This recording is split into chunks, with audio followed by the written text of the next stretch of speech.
Ora, então, muito boa tarde a todos. Queria cumprimentar a nossa assistência, que está aqui presencialmente, e também todos os que estão online a assistir a estas apresentações, incluídas nesta conferência, que é apresentada e promovida pelo Colégio Regional Sul de Engenharia Civil da Ordem dos Engenheiros e que, digamos, se insere numa preocupação que nós aqui no Colégio temos tido de tentar diversificar ao máximo as atividades que desenvolvemos, abrangendo dessa forma o maior número possível de membros e em especial de colegas de Engenharia Civil. Portanto, hoje propomos abordar este tópico que tem a ver com a conservação do património classificado. Sabemos que esta tipologia de intervenção é, de facto, muito específica. Aqui, nestas intervenções do património classificado, cada caso é um caso e deve ser estudado per si, não havendo, portanto, regras que se apliquem em geral para qualquer elemento pertencente ao património classificado. Precisamos, neste tipo de intervenções, de ter uma adequada formação académica e, para isso, a formação que obtemos na universidade é fundamental e também depois será complementada ao longo da vida com as experiências que vamos tendo. Não posso deixar de fazer só uma pequena nota relativamente ao que está a acontecer neste momento na evolução do ensino superior, que é o facto de, muito a curto prazo, termos pessoas, colegas com formação de 3 anos, tratar deste património, o que não pode me deixar de preocupar, mas pode ser que até lá se possa encontrar uma solução que minimize esta minha preocupação. A intervenção no património classificado, portanto, ela requer uma série de conhecimentos que têm desde logo a ver com os materiais existentes e os materiais que se pretendem utilizar, com as tipologias, peço desculpa, com as tipologias construtivas existentes e que, fruto da classificação atribuída àquele elemento, àquela construção, aquele edifício, devem ser respeitadas e, portanto, nas compatibilidades entre estas duas situações, portanto, os materiais que existem e a estrutura pré-existente e os materiais novos que se pretendem aplicar. Portanto, há aqui, de facto, um conjunto de princípios, de compatibilidades, até da própria reversibilidade que devem estar presentes quando se intervém neste tipo de património classificado. E também a sua durabilidade, evidentemente. Portanto, em nome do Colégio Regional Sul de Engenharia Civil, eu gostaria de dar as boas-vindas aos nossos oradores, que estão aqui presentes na mesa, e também um colega que está online. Nós vamos ter, portanto, 3 intervenções. Vamos começar com a apresentação de princípios e práticas de conservação do património classificado, que vai ser feita pelo Sr. Arquiteto Miguel Brito Correia, que cumprimento e agradeço a presença, e que pertence ao ICOMOS Portugal. Depois segue-se uma segunda intervenção, já mais vocacionada para um caso de estudo, que tem a ver com, especificamente, a questão das alvenarias, e o caso de estudo refere-se à reabilitação da Torre da Alfândega em Guimarães. Será feita pelo Sr. Engenheiro Jerónimo Botelho, membro da direção da APRUP. E depois teremos a última intervenção, que será feita em nome do GECORPA, por 2 colegas. O engenheiro Filipe Ferreira, que está online e que também aproveito para cumprimentar, e o engenheiro Alexandre Costa, que está aqui e que depois vai também apresentar um caso de estudo relativamente à intervenção estrutural nas coberturas do Palácio Nacional de Sintra. Portanto, a todos, muito obrigado pela presença e, sendo assim, passaríamos à primeira apresentação. Eu vou fazer uma breve apresentação de nota biográfica do Sr. Arquiteto Miguel Brito Correia, que é arquiteto pela Universidade de Lusíada de Lisboa e mestre em conservação de edifícios históricos pela Universidade de York. Trabalhou em projeto durante alguns anos e desde 2007 dedica-se à gestão de imóveis. É coautor do livro Património Cultural, Critérios e Normas Internacionais de Proteção, editado pela Caleidoscópio em 2014, tem proferido diversas conferências sobre história e legislação do património em diversas universidades portuguesas. É atualmente tesoureiro da Comissão Nacional Portuguesa do ICOMOS, membro da Europa Nostra e membro honorário da Academia Portuguesa de História. O Sr. Arquiteto Brito Correia vai, portanto, fazer a apresentação titulada Princípios e Práticas de Conservação no Património Classificado. Sr. Arquiteto, faça favor, muito obrigado uma vez mais.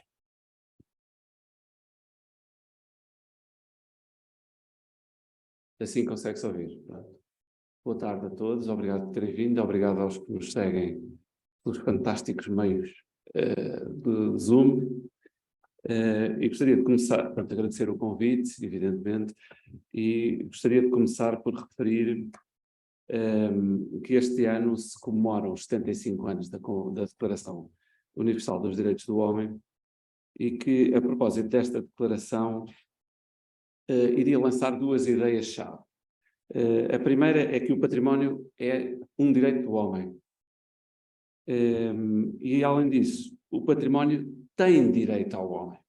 Desde logo, o homem tem direito ao património porque é o seu criador, mas também porque o património ajuda a explicar a própria existência e reflete os aspectos primordiais da pessoa humana, ou seja, a sua dimensão espiritual e a sua dimensão corporal. Por outro lado, o património tem direito ao homem na medida em que só subsiste se for usado pelas pessoas. Partindo destas duas ideias-chave, seguimos para a forma como se podem concretizar na prática, ou seja, como é que se cuida do património. E entenda-se o património como todas as construções ou o conjunto das construções erguidas no passado e que têm valor de memória. E o passado é tudo, é toda a história até ontem ou até hoje há bocadinho. Portanto, o passado pode ser um passado mais remoto ou mais recente.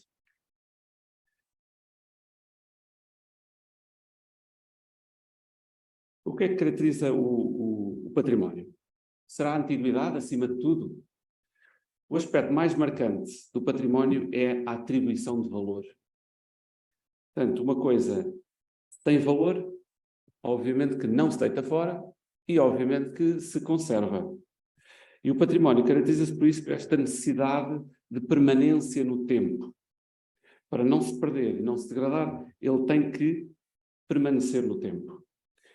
E, portanto, a conservação, no fundo, é esta luta contra o tempo, é o prolongar a vida de um bem para que as próximas gerações possam, no fundo, usufruir daquilo que nós também usufruímos e possam viver aquilo onde nós vivemos também. O valor que atribuímos ao património varia com o tempo. Há construções que só passados muitos anos é que se consideram património, talvez por antiguidade, ou por raridade, ou por exemplaridade, mas há outras que ganham o estatuto logo pouco tempo depois de serem feitas, devido ao seu significado histórico, ao seu significado artístico, ao seu significado técnico e à sua singularidade. Infelizmente, nem tudo se pode conservar, não é? Nem tudo se pode preservar. O património é uma das formas de revelar a identidade de um povo, de um lugar, e no fundo, um veículo de transmissão de cultura. Se não houvesse património, enfim, é uma ideia completamente abstrata, mas se não houvesse património, nós corríamos o risco de esquecer por completo o passado. Mas o passado não é a principal, isto aqui é uma ideia que se calhar vai chocar um bocadinho. O passado não é essencialmente, o património não é essencialmente passado. O património, acima de tudo, é futuro. Isto parece um contrassenso, mas não é. Porque, no fundo, nós, ao preservarmos, ao permanecer no tempo, o objetivo é que no futuro ainda cá esteja. E, portanto, o património é futuro. Mas como é que se preserva o património? Antes de mais, é sabendo que ele existe. E é isto que nós chamamos de inventário. Depois, aprende-se a gostar dele. E é isto que nós chamamos de salvaguarda. Em seguida, visitamos-lo, ou moramos, ou trabalhamos nele, e é isto que nós chamamos uso. Periodicamente temos que ir limpando o pó, temos que ir cuidando de alguns elementos construtivos, e é isto que nós chamamos de manutenção. Como as coisas naturalmente se degradam, precisam de vez em quando ter obras.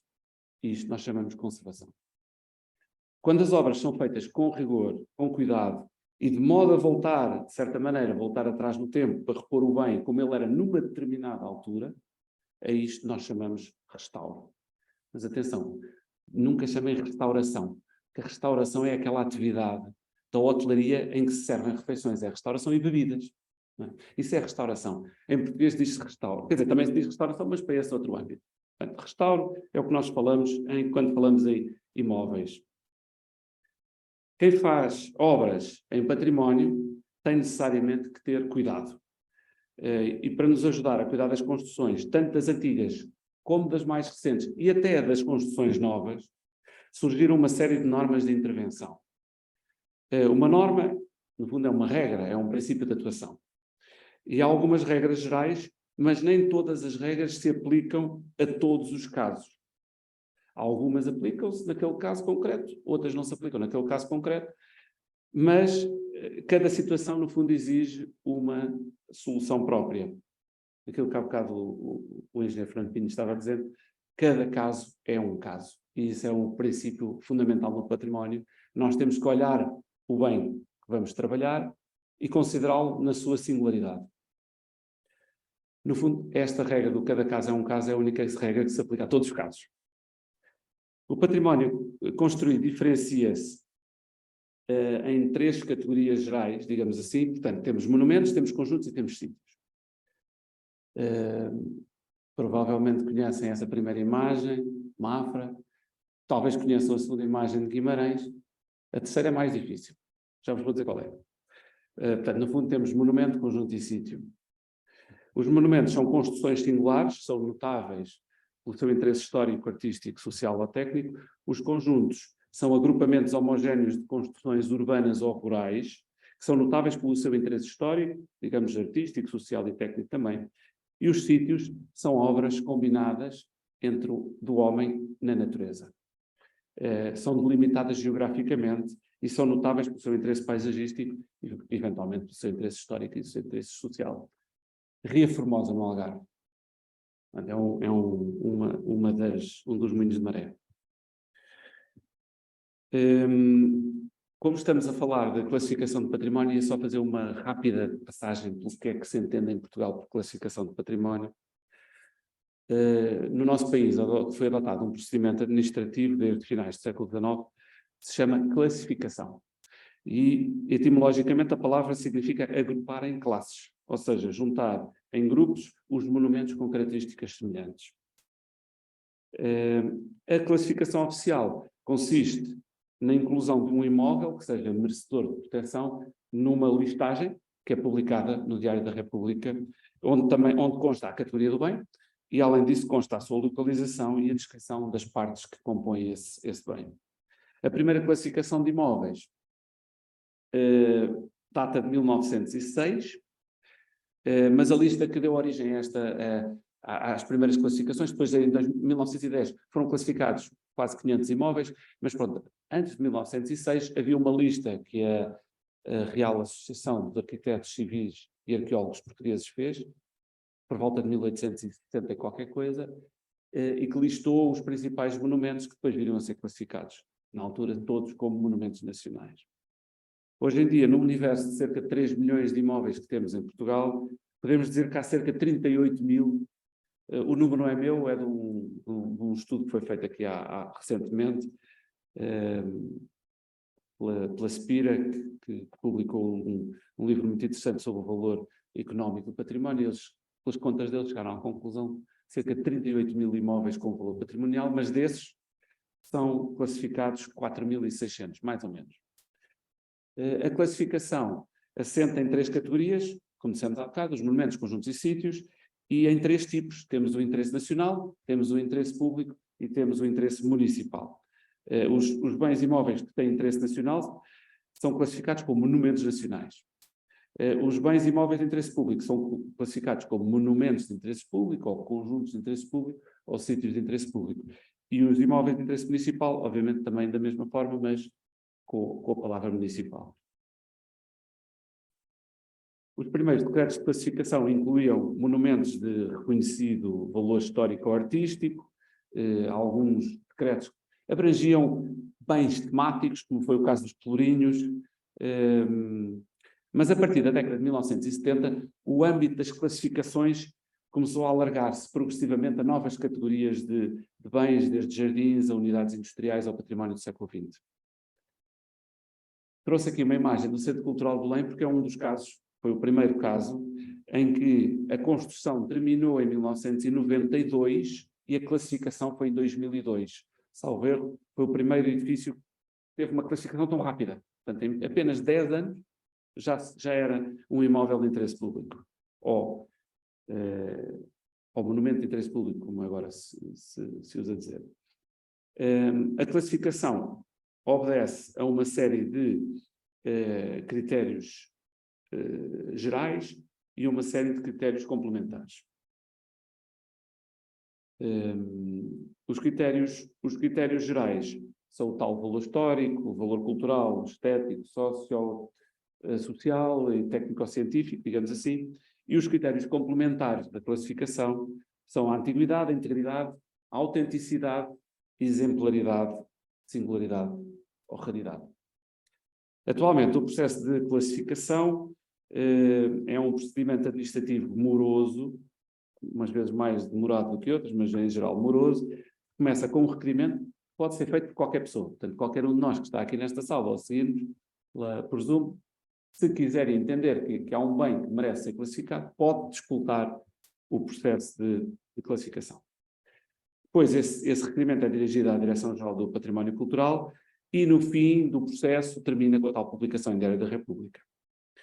Nos casos como decreto, se forem bens de interesse nacional, ou numa portaria, se forem bens de interesse público ou municipal. A classificação de um imóvel implica a fixação automática de uma zona de proteção de 50 metros, delineada a partir do perímetro exterior do imóvel, mas também há as zonas especiais de proteção que são definidas geograficamente e que podem abranger uma área maior do que os tais 50 metros. Dentro dessa área dos 50 metros ou na zona especial de proteção, as intervenções, obras, têm que ser aprovadas pela Direção-Geral do Património Cultural, algo que provavelmente todos os que aqui estão presentes já tiveram alguma experiência nessa matéria. A nível internacional, existe, que provavelmente todos também saberão, a classificação como património mundial, que se torna na prática a inclusão numa lista do património mundial. Atualmente, estas são as estatísticas. Portugal tem 17 sítios na lista. Mostrei-vos aqui umas imagens de bens noutros países e bens em Portugal. Eu agora ia transmitir-vos alguns dos conteúdos das normas internacionais, de modo a retirar desses textos critérios de intervenção em património. No fundo, nós todos procuramos preservar a herança construída, adaptando-a a usos presentes, sem desvirtuar a percepção que as gerações futuras possam ter de como os seus antepassados viviam, o que pensavam e o que sentiam. A vontade de preservar vestígios do passado é tão antiga como a tendência para os destruir. Portanto, é uma coisa que tem vindo desde a antiguidade. Já eram preservados monumentos, mas ao mesmo tempo muita coisa foi destruída, aliás, quase tudo foi destruído.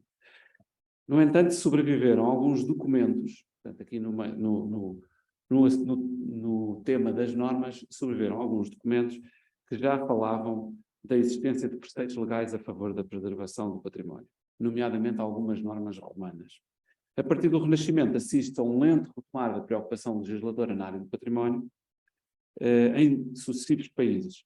A Santa Sé foi pioneira neste domínio, sendo de 1425 a primeira de diversas bulas papais, depois a Inglaterra em 1560, a Suécia em 1666, e Portugal está entre os pioneiros. Em 1721, Dom João V fez um alvará muito interessante, que é o alvará da proteção dos monumentos, e que no fundo é a primeira lei de âmbito nacional que surge em Portugal.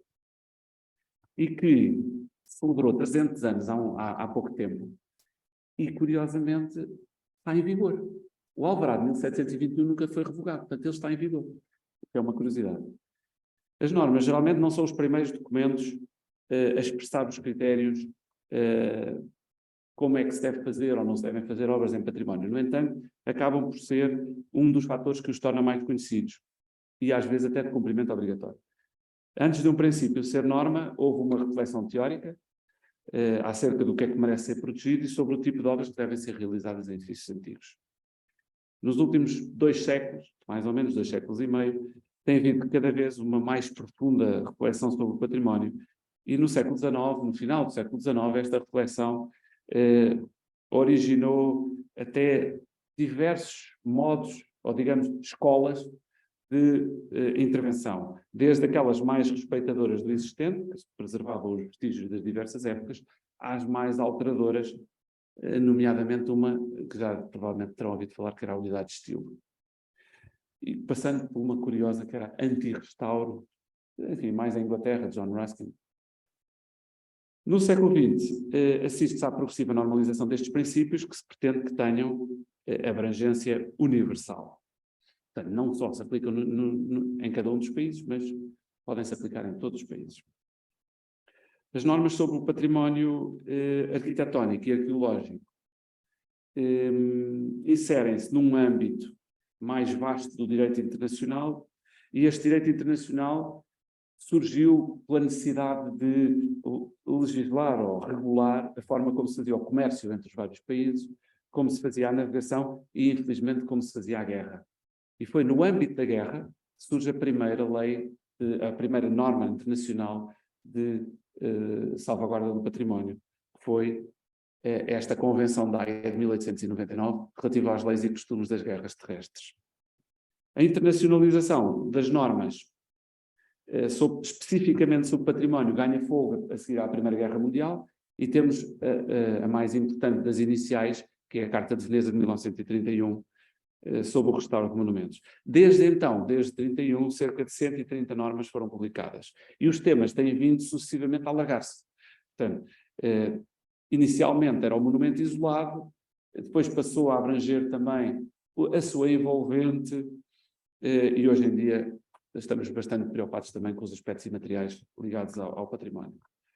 Entre as normas de património, nós temos basicamente 4 conjuntos. Temos as convenções, tratados ou pactos, como aqui está, recomendações, temos resoluções do Conselho da Europa, e depois temos o conjunto dos restantes atos. E estas normas foram essencialmente publicadas ou feitas por organismos internacionais, seja intergovernamentais, seja não governamentais. Portanto, entre os organismos temos a Sociedade das Nações, criada em 1919, e que posteriormente, em 1931, foi a que lançou a Carta de Atenas de 31, e também, curiosamente, uma resolução da Assembleia da Sociedade das Nações, em 1932, que era no sentido de preservação do património da humanidade. Portanto, curiosamente, 40 anos antes da Convenção do Património Mundial, já a Sociedade das Nações legislava sobre isto. Depois temos a Unesco, a Organização das Nações Unidas para a Educação, Ciência e Cultura, que fez diversas convenções, e temos o Conselho da Europa, que também foi tem sido um dos órgãos que mais normas internacionais tem feito, e por fim temos o ICOMOS. Pronto, é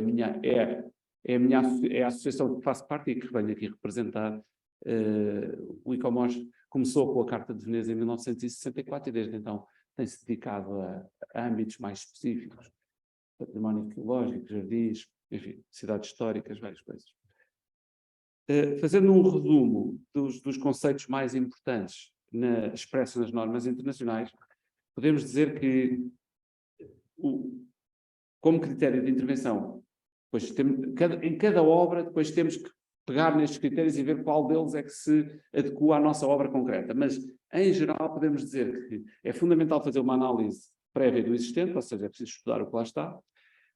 É preciso ter consciência histórica da nossa intervenção. Portanto, eu não sou o primeiro a intervir neste edifício, nem provavelmente serei o último, e, portanto, ter essa consciência. Depois, o respeito pelo existente, a intervenção mínima, ou seja, só devemos mudar aquilo que é verdadeiramente necessário mudar.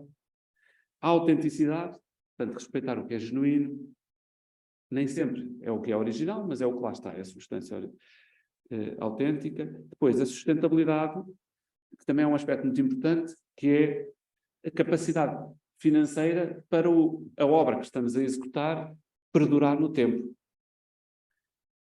Depois, em seguida, o princípio da reversibilidade, ou seja, no futuro poder voltar atrás na intervenção que fizemos e poder retirar as coisas. Isto é dos princípios mais difíceis de aplicar na prática, mas pronto, é um dos princípios que está nas normas internacionais. Depois o princípio do rigor, ou seja, não fazer nada sem pensar antes.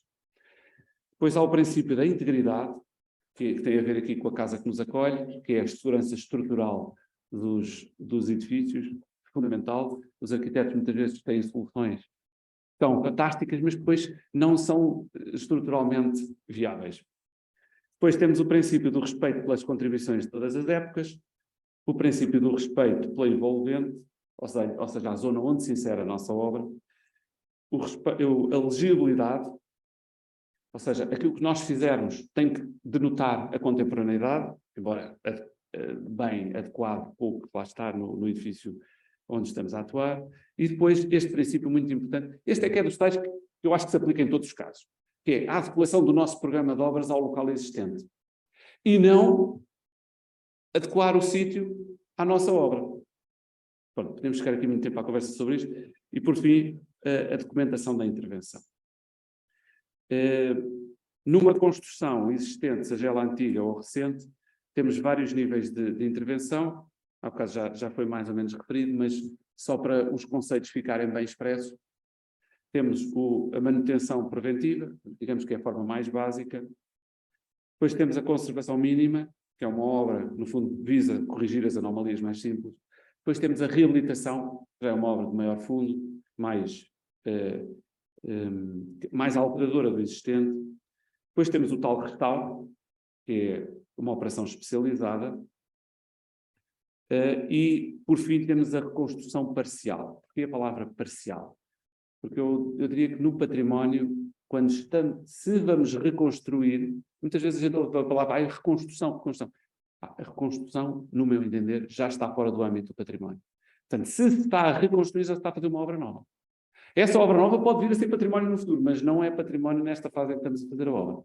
E daí a dizer reconstrução parcial, ainda se enquadra.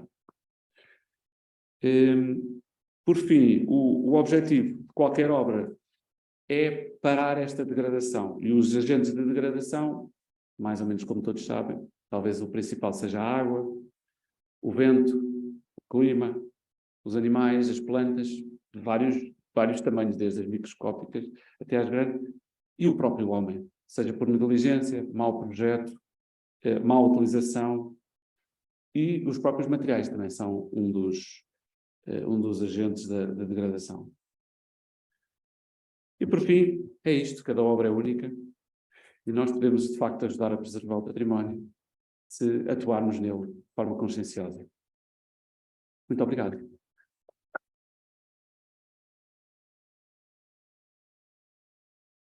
Muito obrigado, Sr. Arquiteto Miguel Brito Correia, pela excelente intervenção abrangente e sucinta que fez sobre estes princípios e práticas aplicáveis à conservação do património classificado.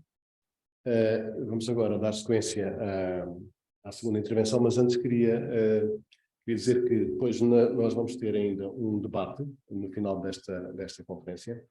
Nesse debate, quer os colegas aqui presentes, quer os colegas que estão online, poderão enviar algumas questões. Portanto, os colegas que estão online farão o favor de colocar as suas questões aqui no Q&A que depois eu irei gerir essas questões justamente naquela fase final da conferência.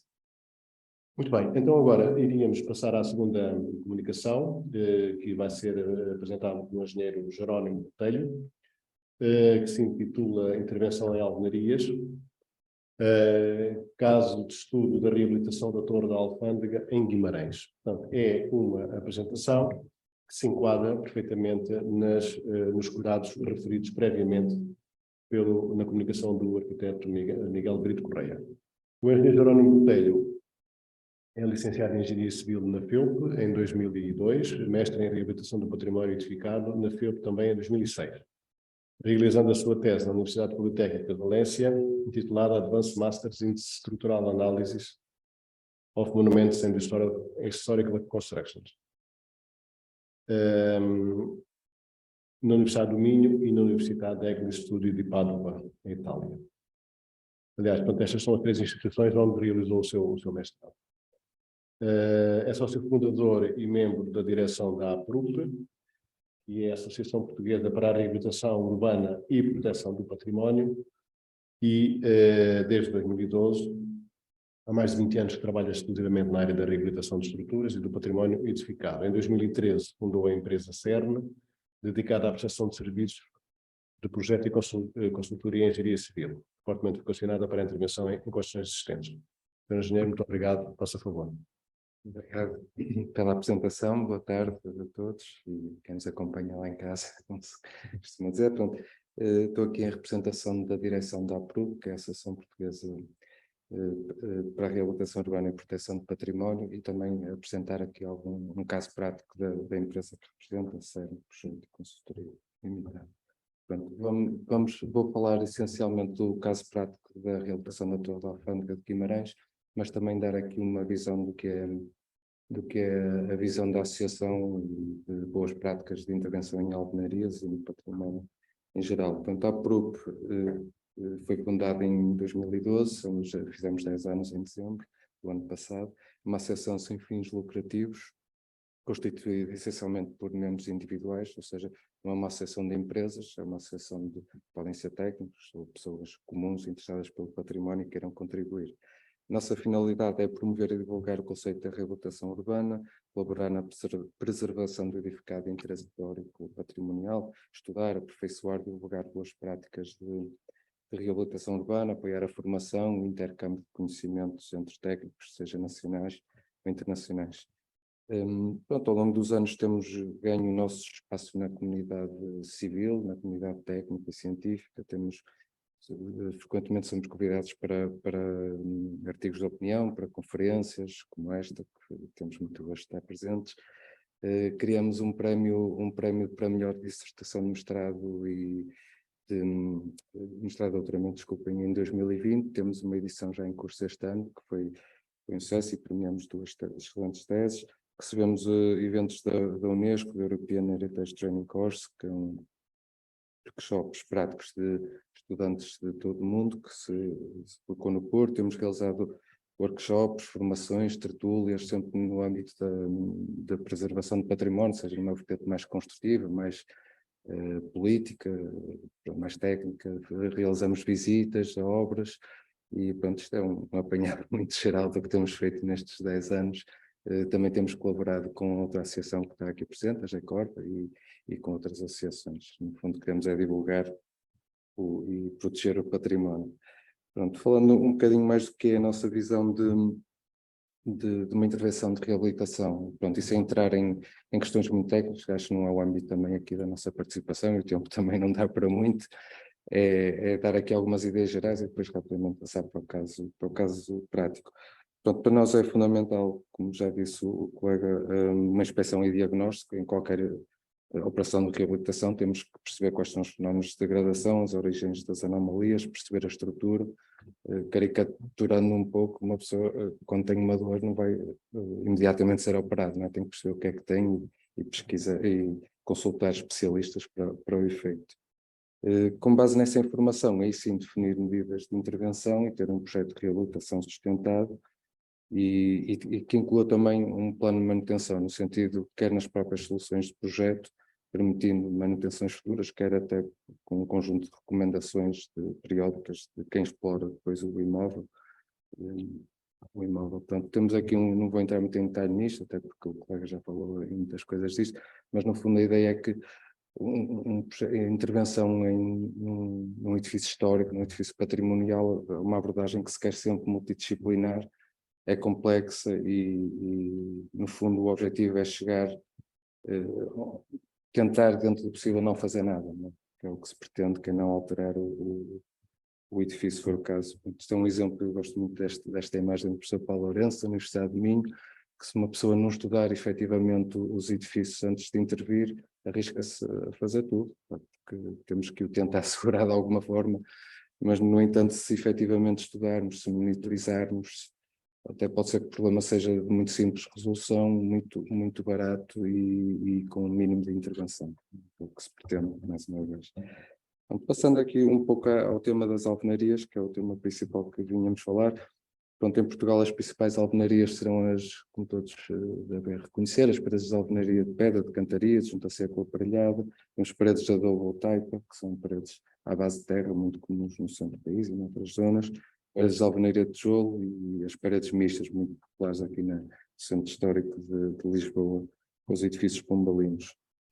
As alvenarias podem ser definidas de várias formas, pelo tipo de pedra, pela secção da parede, pelo tipo de assentamento da pedra, pelo tipo de argamassa assente, e isto tudo representam propriedades diferentes da alvenaria, e a dificuldade para os técnicos muitas vezes é ter a capacidade de enquadrar em números, não é? E em classes de resistência e propriedades que estamos tão habituados, por exemplo, no betão armado e em estruturas metálicas e de madeira.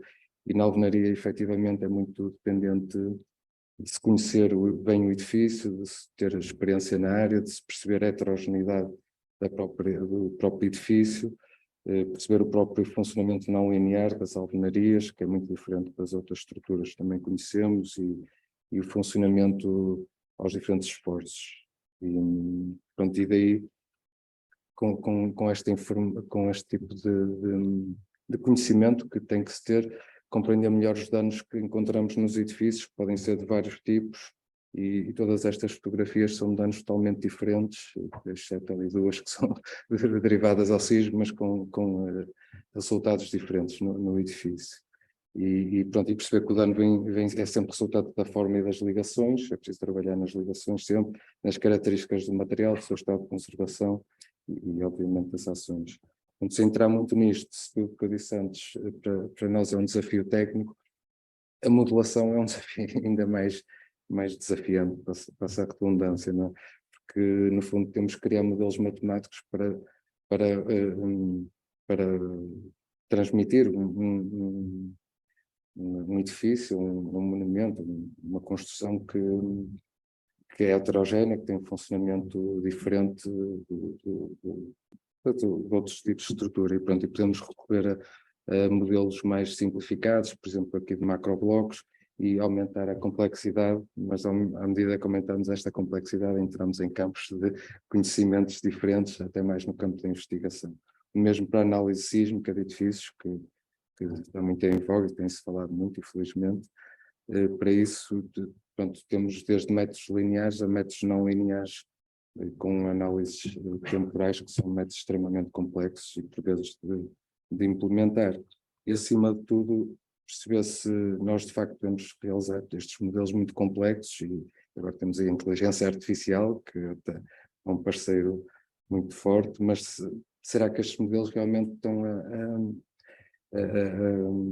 representam o que é a realidade, não é? Representam a heterogeneidade, por exemplo, das alvenarias, como tem aqui neste caso, as alterações que foram executadas, se não temos que ter outro tipo de procedimentos adicionais de identificação dinâmica para calibrar os nossos modelos, que muito raramente, pelo menos no meio comercial, conseguimos fazer. E às vezes perceber qual é a natureza do problema, porque pode ser que nem seja preciso uma análise tão complexa, e os antigos sempre dimensionaram monumentos que estão aí, e às vezes com abordagens clássicas e simplificadas conseguimos atingir o nosso objetivo. Pronto, aqui vou falar muito rapidamente, ou seja, a inspeção é fundamental. Fazemos uma inspeção visual, percebermos bem como é que funciona o edifício, quais são os elementos estruturais, os elementos não estruturais, mapear danos, é importante desenhar, ter peças desenhadas que nos ajudem a perceber o funcionamento global, ou os danos do edifício, e depois recorrer a ensaios não destrutivos, como o uso da câmara buroscópica, os macacos planos, que são muito importantes para quem faz modelação, ultrassons e outros. Temos também os meios mais recentes da tecnologia, a questão do laser scanning, a fotogrametria, podem ser muito interessantes, as visitas virtuais, que acho que, mesmo tratando de edifícios antigos, não os devemos descartar. Pronto, aqui alguns exemplos desse tipo de metodologias que temos aplicado. E pronto, como complementando também um bocadinho o que disse o colega, a intervenção estrutural deve ser dirigida sempre às causas e não aos danos, intervir o mínimo possível, quando necessário, promover a compatibilidade, a reversibilidade, soluções ligeiras e não invasivas e garantir a manutenção futura. Agora, pronto, passando aqui, passando aqui ao caso que nos traz aqui, a torre da Alfândega, onde tem esta célebre, icónica inscrição de Aqui Nasceu Portugal, em Guimarães. Só que a ficha da obra, portanto, esta é uma obra do município de Guimarães, projetos de estruturas e a coordenação geral feita pelo Gabinete de Engenharia Progegui, de Guimarães também, e a CEN foi contratada para a consultoria em estruturas de alvenaria de pedra. Portanto, a torre enquadra-se, está dentro das muralhas, no que é a Zona Património Mundial. Foi começada a construir em 1265, finalizada em 1316, já no reinado de Dom Dinis. A partir do século XVIII, a muralha começou a ser muito destruída, muito trespassada pela pressão urbanística, digamos assim, e hoje em dia é praticamente o único elemento que está preservado da torre. Ainda assim, pronto, isto aqui não sei se está para perceber muito bem, mas pronto, vemos aqui a imagem da cerca velha, onde tem o castelo, e depois a cerca mais recente, onde temos a nossa Torre da Alfândega, que acaba por ser a torre mais afastada, desculpa, aqui do castelo, e pronto, aqui é interessante ver a malha urbana, em que se vê claramente, pronto, aquela malha mais medieval, mais antiga, a malha mais recente. Aqui uma recriação do historiador Miguel Bastos do que seria o sistema construtivo da torre. Isto é uma torre defensiva, ou seja, daí não ter aquela fachada, por uma questão até de manuseamento de material de ataque e acesso. E aqui uma ilustração do que era o Largo Cultural no século XVII, que curiosamente ainda hoje mantém esta presença de praça e esta escala. Portanto, analisando elementos mais antigos, verificamos que a torre já sofreu algumas alterações. Temos aqui uma fotografia de 1915, em que se vê que há menos um piso. Em 1930 já temos mais um piso, até com algumas pedras de uma coloração ligeiramente diferente, e atualmente mantém-se da mesma forma. Pronto, é uma alvenaria com vários tipos de pedra, várias cores de pedra, vários tipos de pedra e durezas diferentes, e não sei se é muito claro, eu ter organizado isto melhor, mas pronto, é uma alvenaria dividida em pisos, que tenha 6 pisos, ou seja, cerca de 20 metros de altura, e em quase toda a altura tem cerca de 2,5 metros de espessura, tirando uma das paredes, que foi bastante desventrada, como já mostrarei. Pronto, foi feito um reconhecimento geométrico, pronto, muito extensivo por parte da equipa de arqueologia, em que foi muito útil para perceber efetivamente as alterações que foram realizadas, e vê-se perfeitamente aqui neste último piso, que é um tipo de cantaria totalmente diferente da dos pisos inferiores. Aqui a laranja vê-se a estrutura atualmente existente, que é uma estrutura de betão armado que foi construída no interior da torre e faz os pisos, e aqui na zona da escada foi criada esta escada que se vê aqui, em que foi esventrada aqui parte desta parede. Pronto, aqui algumas imagens de como é antes da intervenção, como era a torre, aqui a zona posterior da torre, em que se vê aqui estão a falhar o nome, aqueles elementos salientes dos caminhos de ronda, a alvenaria interior, aqui a alvenaria já de uma qualidade inferior no piso, aquele piso em que foi demolido e adicionado. E pronto, a nível de patologias, essencialmente era à base de colonização biológica, alguma degradação de juntas no piso superior, estava mais exposto. A tal construção da estrutura tão armada, como disse, no interior da torre, que acabou por desventrar nos apoios da pedra, e já vou mostrar fotografias. A demolição parcial dessa parede em pena para a construção de uma escada de betão armado e outras demolições parciais foram feitas. Aqui esta laje fabulosa que foi feita aqui para uso, isto era, julgo que era um café, que estava a ser usado como café de espinhares, uma coisa assim. E pronto, temos aqui uma imagem do último piso em que um pórtico de betão armado que arranca diretamente da alvenaria de pedra. Aqui alguns arcos desventrados para passar esgotos e a escada que referi antes de acesso entre os pisos. Aqui há algumas fissuras que apareceram devido a estas aberturas de vãos. Algumas coretes foram feitas na pedra, desligamento entre pedras de construções de idades distintas, sem ligação.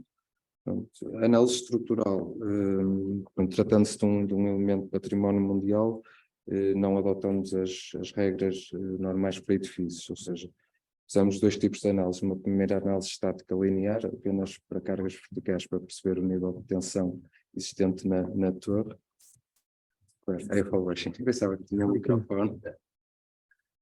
Ok. Obrigado. Sim. Ou seja, fizemos uma análise estática linear numa primeira fase para ter uma noção do tipo de tensões que temos na base, embora com 2,5 metros estávamos quase, com certeza absoluta, não teríamos esse tipo de problemas, e depois uma análise limite com base numa abordagem cinemática, recorrendo a mecanismos de colapso, como costumamos falar de macroblocos. Uma análise que tem uma componente linear e não linear, com base numa normativa italiana. Pronto, aqui algumas imagens de modelos, são modelos muito simples, como disse, só mesmo para ter uma noção de tensões na base, e verificamos que efetivamente temos tensões, temos aqui tensões 0,44 megapascal, quando uma alvenaria de mau estado de conservação, não, peço desculpa, de mau estado de aparelho, uma alvenaria pouco resistente, conseguimos ir a 1 ou 2 megapascal. Pronto, depois fizemos uma análise cinemática para perceber o tipo de mecanismos para fora de plano que teríamos. Portanto, eu não vou entrar em muito detalhe aqui sobre isto, mas basicamente fizemos algumas simulações de mecanismos, por exemplo, se a torre rodasse na sua base, rodasse a uma altura superior, depois com diferentes espessuras, caso houvesse separação entre paredes, e pronto, estão um procedimento da tal normativa italiana em que, com base nos princípios de trabalhos virtuais, conseguimos determinar uma aceleração espectral e deslocamentos espectrais e criar curvas de capacidade. Portanto, isto foi a análise que fizemos e chegamos a valores de resistência muito seguros, passa a redundância. Pronto, a intervenção estrutural em si consistiu na demolição da estrutura de betão que teríamos no interior e a construção de uma nova estrutura metálica no interior da torre para permitir o acesso aos pisos superiores, um elevador panorâmico e pronto, tentando sempre soltar esta estrutura metálica da torre. Foram criados aqui alguns pontos de ligação, mas pontos de contraventamento essencialmente e não de apoio. Com exceção no último piso, em que é a zona em que tem-se a vista panorâmica para a cidade, mas penso aqui no corte dá para perceber. A estrutura apoia unicamente nestes 4 pilares, com fundações autónomas da torre, e isto é parte do projeto realizado pela Progeg. Em termos de ligações, foi um pouco mais a nossa parte, na zona em que a cantaria era de melhor qualidade, usamos pregagens em manha injetável, tipo Sintec, com comprimentos de 3 metros, isto para mobilizar o máximo que conseguíssemos da parede de pedra. Pronto, como disse, esta estrutura metálica não está a apoiar, ou seja, não temos apoio, reações verticais na estrutura, ou quase nenhumas, portanto há sempre ali o peso próprio e outros efeitos, mas mais no sentido de contraventar a alvenaria. Nas zonas onde a alvenaria era de pior qualidade, fizemos apenas ligações por bucha química. Utilizamos o mesmo princípio das pregagens injetáveis nos cantos em que tínhamos alvenarias de diferentes fases construtivas, em que não havia interligação entre os blocos e estavam desligadas, e depois definimos um conjunto intervenções, seja mais de recuperação, de fechamento de juntas, injeção de vazios de alvenaria, seja de reconstrução, aqui a vermelho e a amarelo, e aqui na zona onde que a torre tinha sido desventrada para a construção da escada.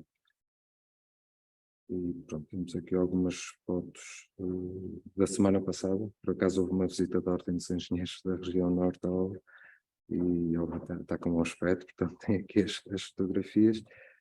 E pronto, dá para perceber, ainda falta aqui muitos elementos estruturais, mas dá para perceber que a estrutura funciona per si, e aqui são só ligações pontuais, não tem função de carregar.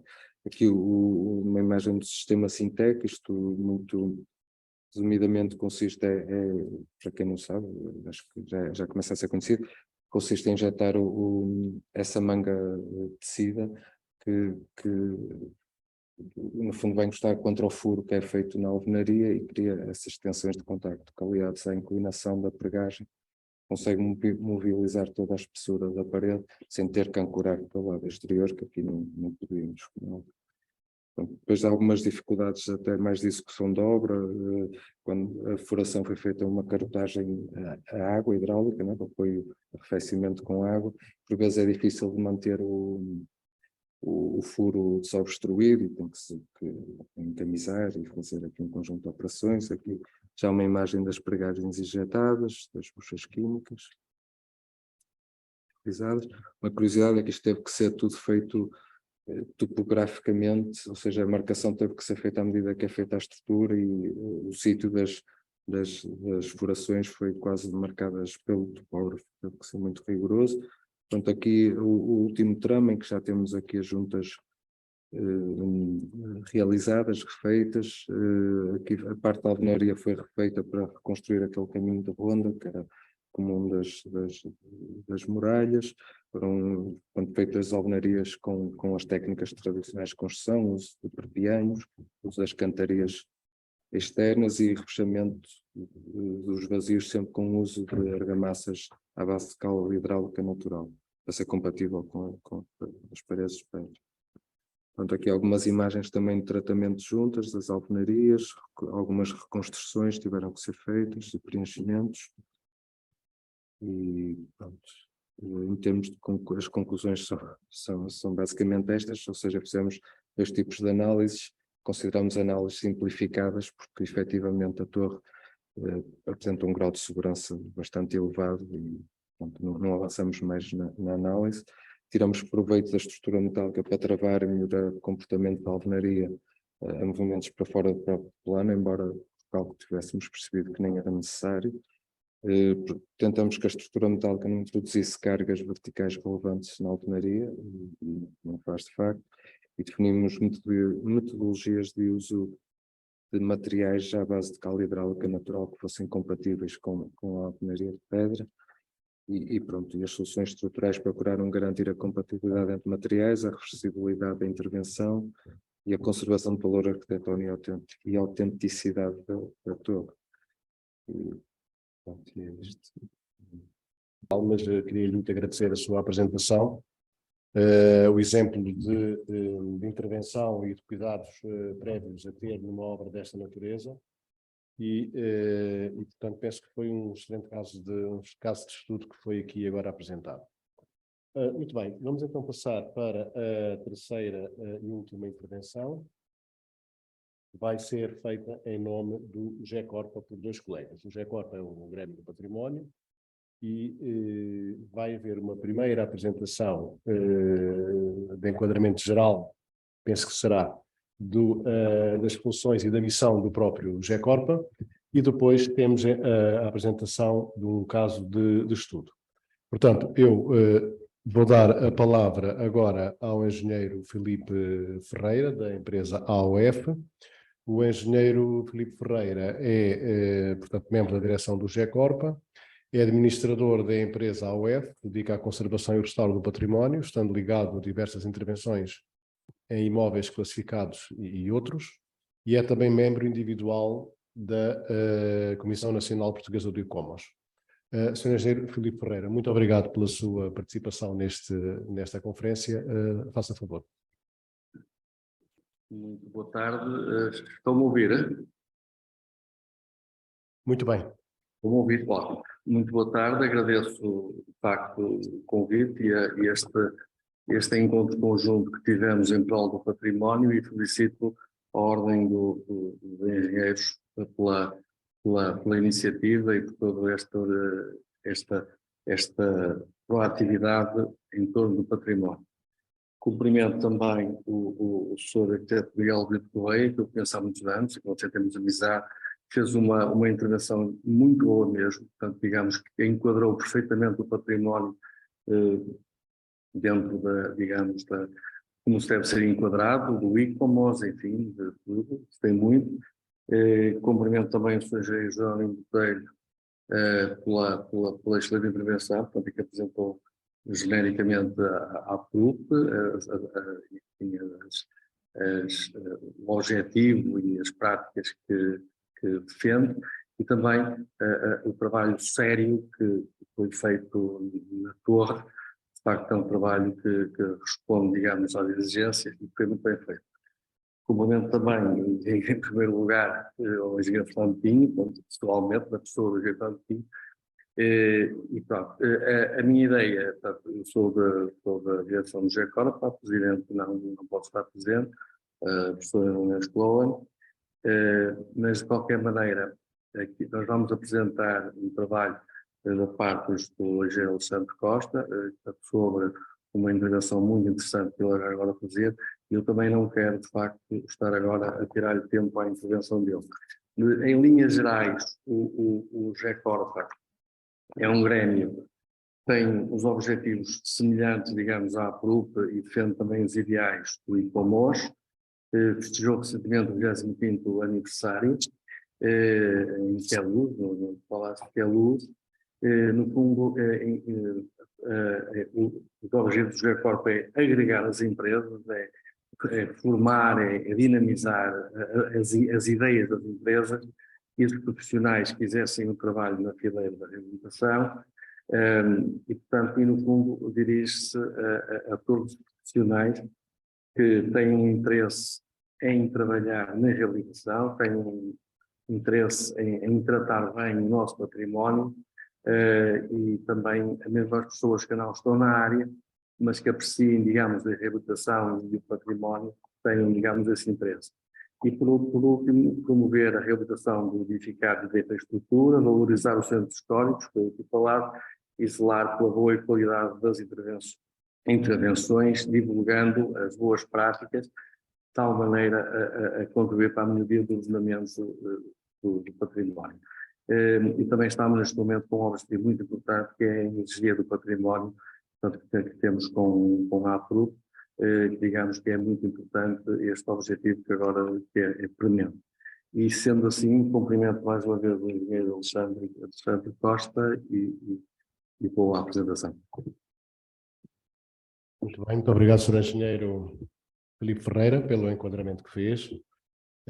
E vamos agora então passar a palavra ao engenheiro Alexandre Costa, que é licenciado em Engenharia Civil pela FEUP, é mestre em Engenharia Sísmica pela Rose School, em Itália, e é doutorado em Engenharia Civil pela FEUP. Tem formação adicional em redução do risco de desastre em património cultural. Trabalha desde 2005 na área da reabilitação do património, sendo sócio fundador do NECREP e professor adjunto convidado do ISEP desde 2010.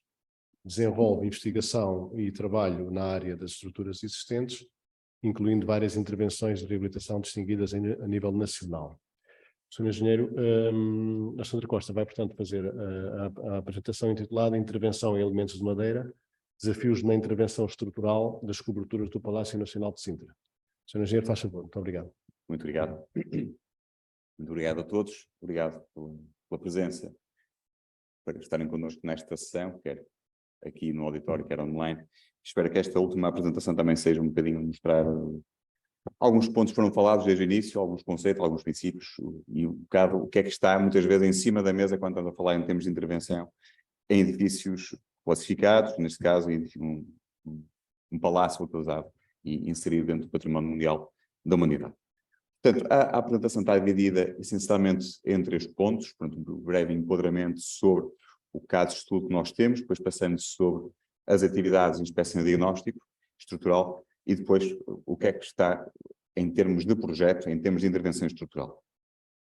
No entanto, quando estava aqui a preparar a apresentação, comecei a lembrar-me de alguns conceitos que já foram referenciados e quando falamos do que andamos a fazer em termos de trabalhos no Palácio Nacional de Sintra, vêm sempre acima alguns pontos. Um deles é o respeito. Portanto, quando estamos a trabalhar em património deste género, a primeira coisa que temos que fazer é muito respeito perante a pré-existência e perceber de que forma é que a nossa intervenção vai impactar, vai alterar, vai modificar e vai melhorar, esperamos nós, a pré-existência e de que forma é que devemos fazer. Portanto, é algo que deverá estar sempre em cima da mesa, sempre que estamos a pensar nisto. E depois, então, também a questão da autenticidade. Portanto, identificar, perceber quais é que são os valores, a autenticidade do património com que nós estamos a trabalhar e manter esta autenticidade, minimizando o nosso impacto também nesta intervenção. E depois, lá está, a parte da compatibilidade entre as nossas técnicas e o nosso caso de estudo, procurando ter soluções corretas ou então soluções alternativas para conseguirmos da melhor forma responder às necessidades que o nosso caso de estudo tem. E que lá está o conhecimento que é a base de qualquer intervenção neste tipo de edifícios, ou neste tipo de monumentos, neste tipo de construções, que é o conhecimento. Portanto, devemos aumentar ao máximo o conhecimento que é possível ter sobre o nosso caso de estudo e só a partir daí, com uma boa base de conhecimento, quer histórica, quer estrutural, quer construtiva, definir então a melhor solução. E neste caso em concreto, destaco particular relevância a parte do dono de obra.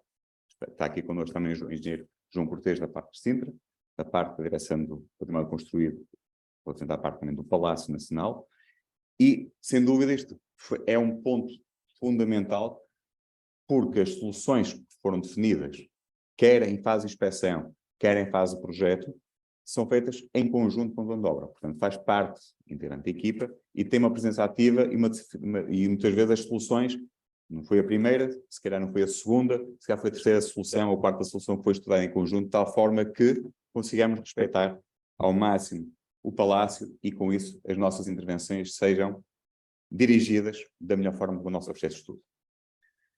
Pronto, após esta primeira reflexão, vou-vos apresentar um bocadinho de caso de estudo, certamente vamos ter aqui algum material que, pronto, queria apresentar um bocadinho mais leve, outro um bocadinho mais em detalhe, mas só para percebermos um bocadinho o que é que estamos a falar. Portanto, estamos a falar do Palácio Nacional de Sintra, muito famoso pelas conseguem ver, ali pelas chaminés, né, troncocónicas, fazem muito parte também da paisagem da própria vila, e é um palácio que foi crescendo ao longo de vários séculos. Portanto, não é que foi construído uma vez, foi construído ao longo de vários séculos, localiza-se no topo, numa zona de uma formação rochosa, e até a história diz-nos que ele até foi construído sobre um antigo castelo, uma antiga muralha, século IX, século X. No entanto, ele foi evoluindo ao longo do tempo, com diferentes também arquiteturas, representativas também da sua história, da sua construção dessa altura. Portanto, o que nós estamos a falar é, então, a reabilitação de todas estas coberturas que nós estamos a ver aqui. Portanto, a parte do projeto, aqui é mais fácil ver com isto, portanto, abrangeu todas estas coberturas do palácio. Tendo em conta que lá está a grande área, foi definido um procedimento de inspeção. Relativamente à parte histórica, temos aqui... Ok.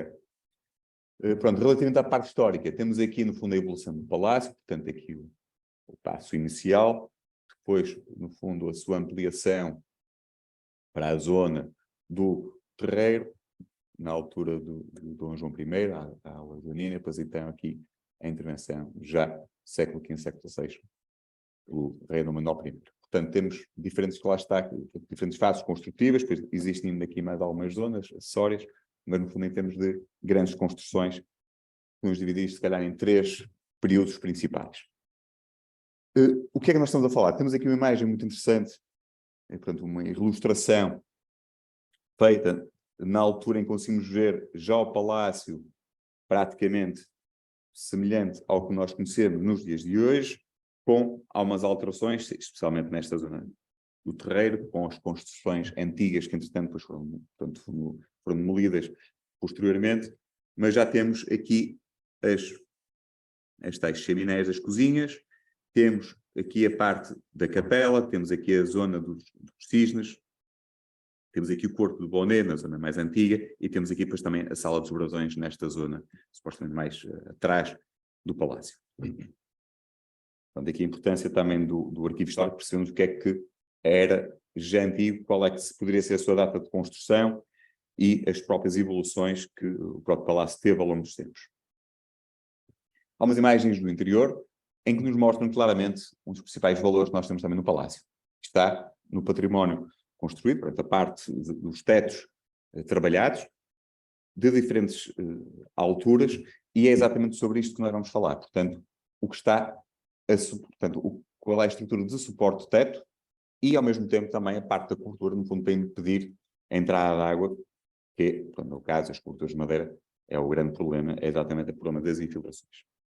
Portanto, do lado esquerdo temos a sala dos cisnes, portanto, também, que, entretanto, isto agora está a mudar, mas a nomenclatura das salas era muito associada à parte decorativa dos tetos. Portanto, temos a sala dos cisnes, à esquerda, localizada na zona da entrada do palácio. Depois temos a sala dos brasões, que é a zona mais atrás, portanto, com um teto muito interessante e com uma presença muito forte. Depois também há alguma sala das galés, sala das pegas, a sala manolina, a sala das sereias. Portanto, alguns exemplos do tipo de tetos de madeira que nós temos no palácio. Portanto, em termos de trabalho, estamos a falar de cerca de 3 mil metros quadrados, divididos por 33 coberturas, e para fazer um planeamento de tal forma que fosse possível definir uma estratégia de inspeção e de projeto, e depois também, em termos de obra, conseguimos o próprio projeto depois separar um bocado isso, foram definidas 3 fases.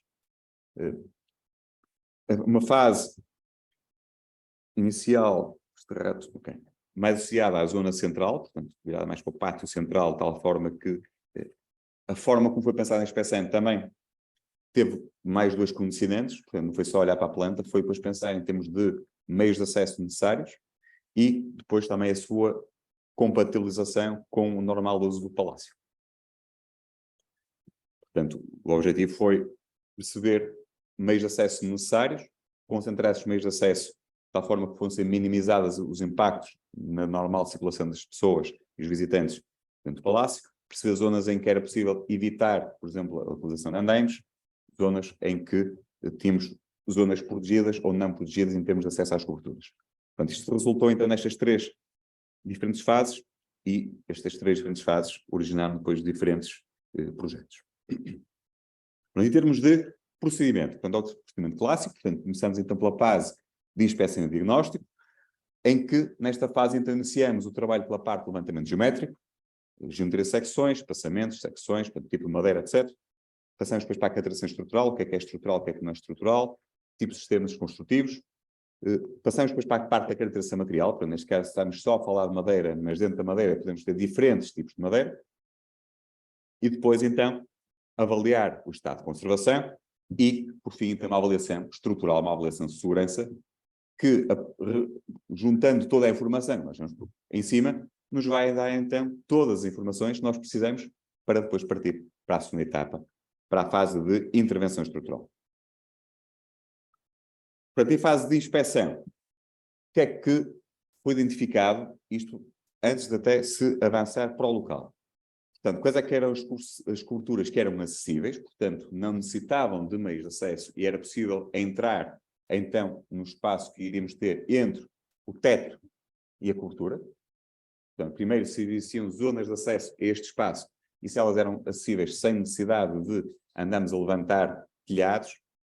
E depois, então, nas zonas que não estavam acessíveis facilmente, passamos, então, para a definição de janelas de sondagem. Portanto, há algumas zonas que, por um lado, podiam possibilitar, nas zonas mais representativas e também associadas às chamadas zonas de risco, portanto, zonas onde nós temos um potencial de maior ataques, essencialmente associados aos agentes xilófagos.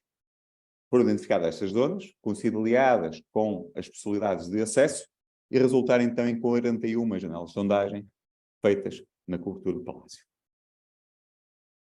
Estão todas representadas então a vermelho neste mapa. Portanto, estas coberturas depois também nos próprios elementos de levantamento ficam representadas nas plantas de inspeção, de tal forma que no futuro, se for necessário entrar novamente nas tais coberturas, então fazer uma nova inspeção, há localização e, portanto, foi necessário cortar o forro para conseguir ver a estrutura, portanto, já estão identificadas, posso ir lá, remover novamente o forro e ver outra vez o estado de conservação, de tal forma que seja mais fácil umas ações de manutenção no futuro.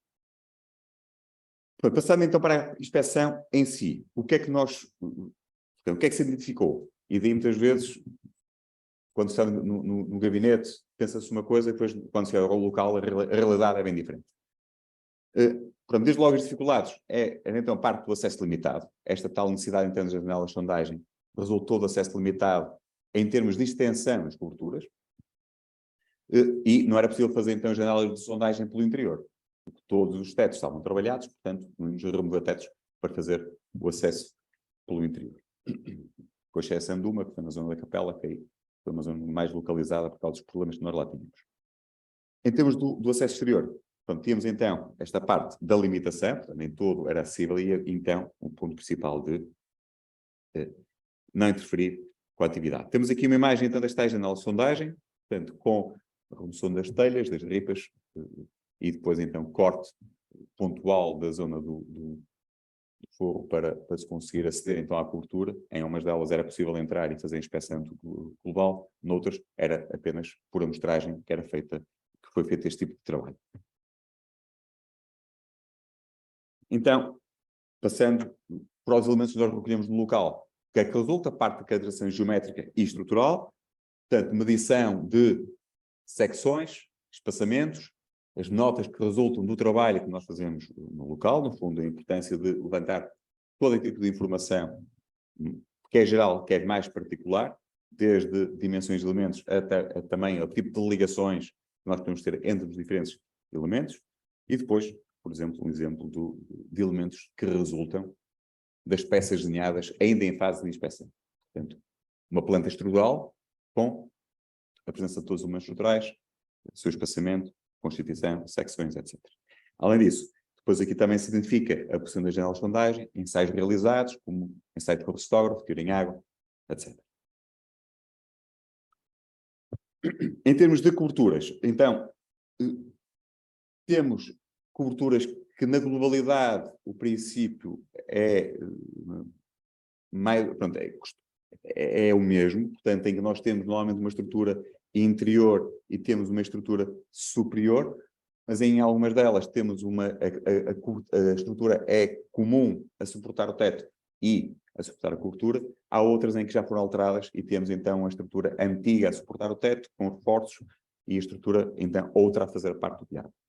Portanto, em termos de coberturas, podemos agrupar então no primeiro grupo, que é então uma estrutura única, em que faz então o tal revestimento exterior e também o suporte do interior. Imagem, por exemplo, temos aqui, que é a cobertura da sala de cisnes, portanto, umas peças antigas, depois aqui com os tirantes, etc., nos fazem então a estrutura de suporte ligada a esta asna que anda mais por cima, mas no fundo com o funcionamento em conjunto. Esta é uma imagem do espaço que nós temos nesta zona. Portanto, aqui no desenho parece pouco, mas na fotografia já se consegue ver aqui numa caixa com alguma altura.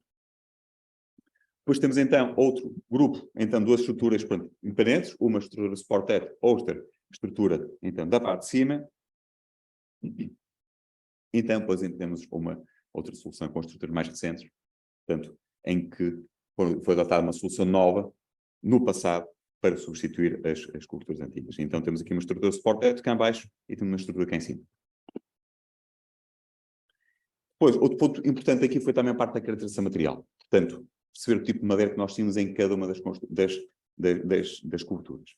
Foram recolhidas cerca de 30 amostras, portanto podem ser amostras pequenas, depois foram analisadas por nós no laboratório ao nível da microestrutura da madeira, e foi possível identificar, por exemplo, 3 tipos de madeira: o mais comum, pinho, essencialmente muito pino nacional e também pinos silvestres, portanto pino nórdico, bastantes elementos também de castanho, e muito menos elementos de carvalho, mas foi possível identificar elementos de carvalho que possivelmente podem ser até da estrutura original.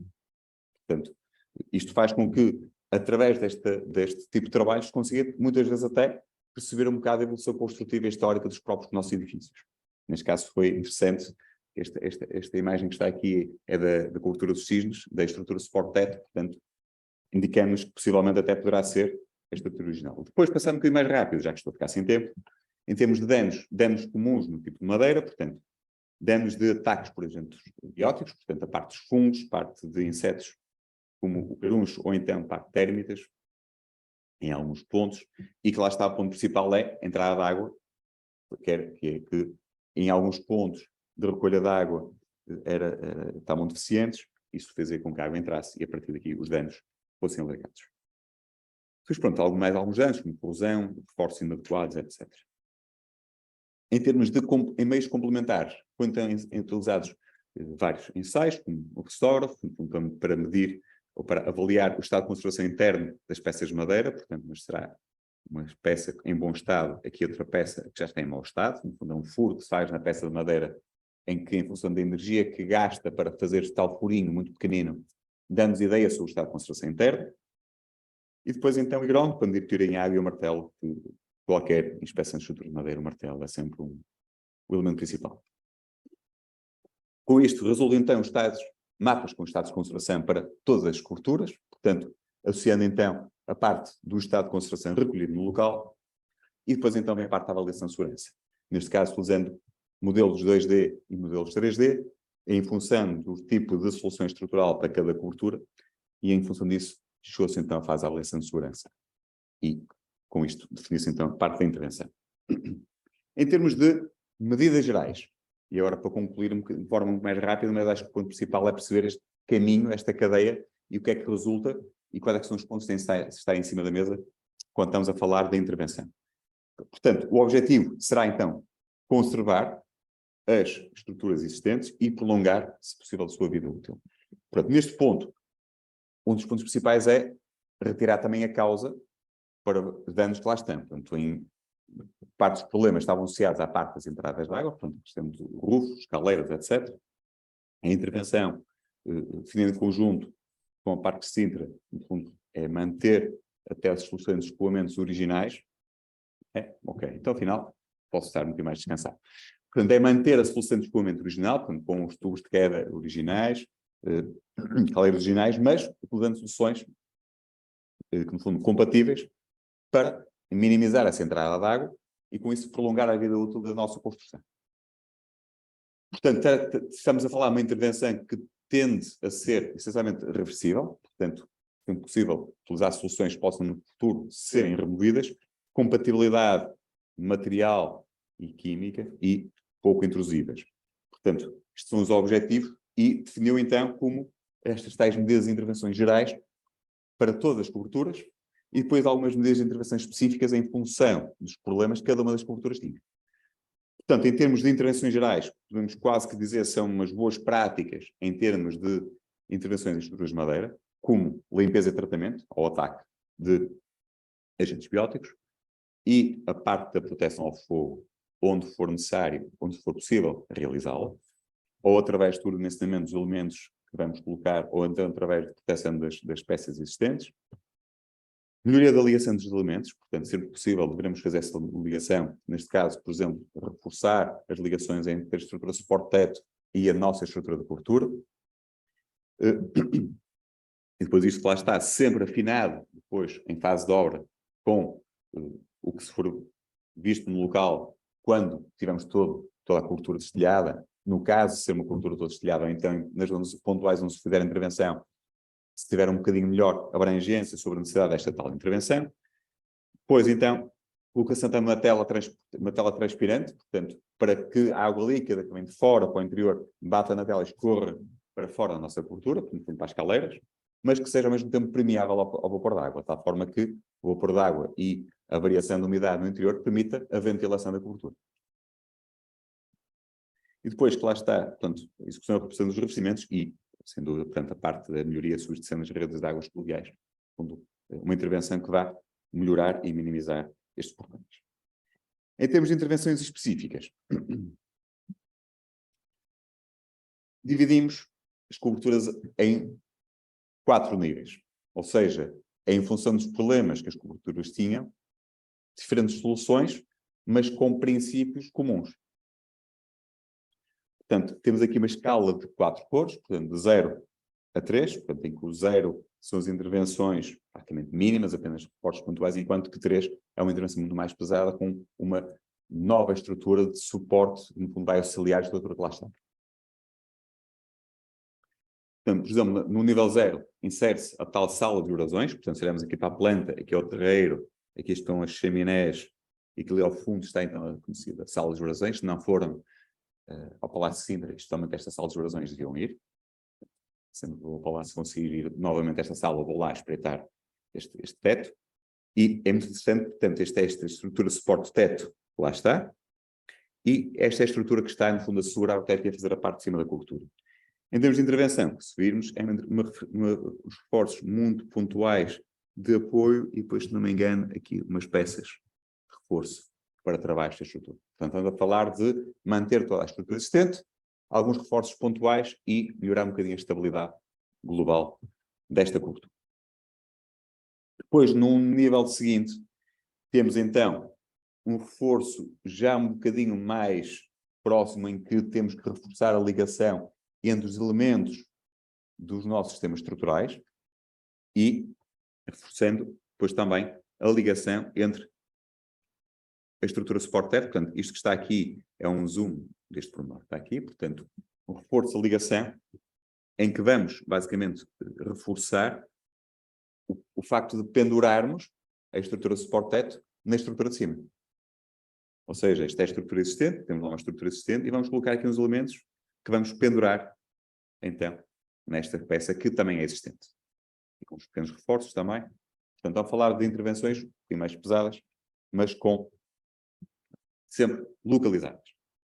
Isto é uma imagem global também deste tipo de intervenção, agora no nível 2, portanto, um bocadinho já mais intrusiva, melhor, com um bocadinho mais de intervenção, não é intrusiva, mais de intervenção. Em que aqui já temos novos elementos, reforços de apoios, algumas peças intercaladas, como, por exemplo, estas peças horizontais que estão aqui. Por exemplo, já com reforços parciais, mas com uma extensão grande nas peças existentes, recorrendo sempre à estrutura de madeira como os elementos a adicionar, sempre que possível, utilizamos sempre a madeira com ligações com parafuso ou com parafusos de enroscar, ou então com parafusos com varões roscados. E depois então nível 3, em que já temos praticamente o quê? Vamos pendurar toda a estrutura existente, vai ficar lá só para suportar o seu peso próprio, mas vamos pendurar tudo que seja cargas na estrutura de cima. Portanto, isto é uma estrutura existente, vai ficar lá, e vamos intercalar com umas peças novas, com umas estruturas novas, para de tal forma que vamos descarregar a carga que está a passar na estrutura existente, e vamos, com esta nova estrutura, suportar a totalidade das cargas. Okay? Portanto, o objetivo destas peças, destas asnas novas, é suportar a totalidade das cargas, e as peças existentes, que lá estão, estas asnas, vão ficar, se tudo for bem, só suportar o seu peso próprio. Portanto, isto dá-nos então um bocadinho a visão global sobre o tipo de intervenção. E, por último, resta-me agradecer que lá está a equipa da Parques Sintra, especialmente ao engenheiro João Cortês. Não sei se quer partilhar connosco algumas palavras sobre este processo.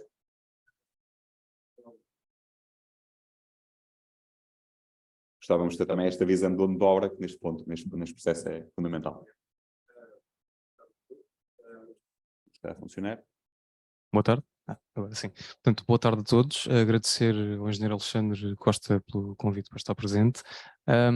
E não focando muito agora aqui na questão da solução em concreto, dar-vos se calhar a perspectiva do dono de obra, que é a perspectiva de um monumento que passa para a gestão da Parques Sintra em 2012, e que no fundo este projeto, este estudo que agora aqui o Alexandre apresentou, acaba por ser um corolário de todo o caminho que foi seguido até aqui, não o culminar, porque culminar será sempre a intervenção propriamente dita, ou as várias intervenções que materializarão este projeto.